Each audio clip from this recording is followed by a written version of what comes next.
సంస్కృతంలో క్షమ అని ఓ మాట ఉంది. దీనికి ఓర్పు అని అర్థం. క్షమ అంటే భూమి కూడా. భూదేవికున్నంత ఓర్పు అని ఓర్పులో భూమిని ప్రమాణంగా పేర్కొంటూ ఉంటాం. మనిషికి ఓర్పు చాలా అవసరం. నిజమే, కానీ అన్నింటినీ అన్ని వేళలా మనిషి ఓర్చుకోలేడు.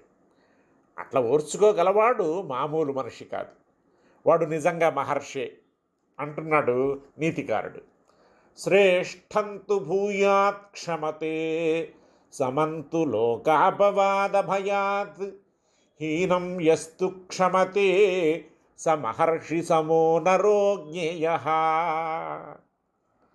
గొప్పవాణ్ణి భయం వల్ల, తన సాటివాణ్ణి లోకాపవాదం వల్ల మనిషి క్షమిస్తాడు. తనకంటే తక్కువవాణ్ణి క్షమించేవాడు నిజంగా మహర్షే. క్షమ అనేది సాపేక్షం. తన పట్ల ఎవరైనా తప్పుగా ప్రవర్తిస్తే ఆ తప్పును పట్టించుకోకపోవడం క్షమ. అవతలవాడి ప్రవర్తనను బట్టి ఇది బయటపడుతూ ఉంటుంది. క్షమ మనస్సులో ఉండొచ్చు, దాగి ఉంటుంది, అణగి ఉంటుంది. కొన్ని వేళలా వెలికి వస్తుంది, కొన్ని వేళల రావాల్సి ఉన్నా రాదు. ఆ రావడం రాకపోవడం దానిష్టం.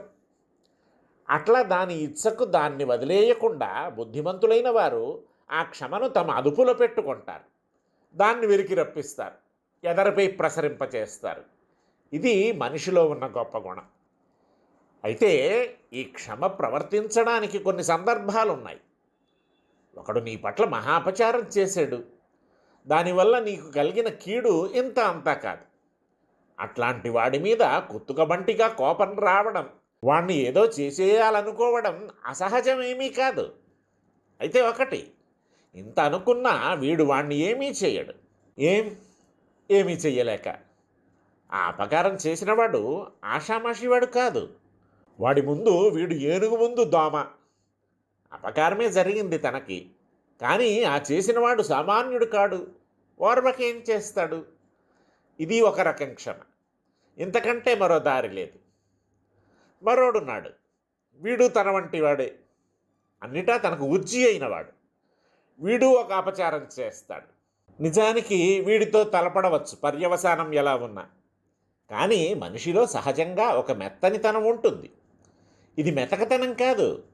ఈ మెత్తదనంలో ఒకానొక సౌకుమార్యం, ఒకానొక ఉదాత్తత ఉంటాయి. ఇవి మనిషిని ఎత్తుల నిలుపుతాయి.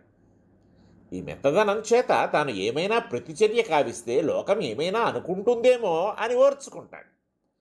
మూడోవాడు హీనుడు. సర్వవిధాల వీడికంటే తక్కువవాడే. తక్కువవాడయ్యి తన అంతరువు నెరక్క అపకారం కావిస్తాడు. సాహసి వీడు. వీడిని మట్టు పెట్టడం చాలా తేలిక. ఉఫ్ఫును ఊదేస్తే అల్లంత దూరాన్ని ఎగిరిపడతాడు. కానీ ఆశ్చర్యం, వీడిని కూడా క్షమించే మహానుభావులుంటారు. గొప్పవాడి దురంతాలు తట్టుకున్నాం, సాటివాడి ఆగడాలు భరించేం. ఈ పిచ్చుక మీద నా బ్రహ్మాస్త్రం. వీడిని శిక్షించడంలో కంటే క్షమించడంలోనే పరమార్థం అనుకుంటాడేమో. వీణ్ణేమి అనడు. అడుగో వాడయ్యా మనిషి. మనిషి కాదు, వాడు నిజంగా మహర్షి. క్షమ అనేది చాలా అవసరం. దానికి స్థానాస్థానాలు అక్కర్లేదు. నీకు వల్ల కాక ఇద్దరిని క్షమించేవు, ఆ అభ్యాసంతో మూడవాణ్ణి క్షమించు. ఇది సాధించగలిగేవో ఇక నీకు తిరుగులేదు. నువ్వు నిజంగా మహర్షివే సుమా అంటున్నాడు సుందరపాండ్య చక్రవర్తి. మనము ప్రయత్నిద్దాం ఆయన మాటను పాటించడానికి.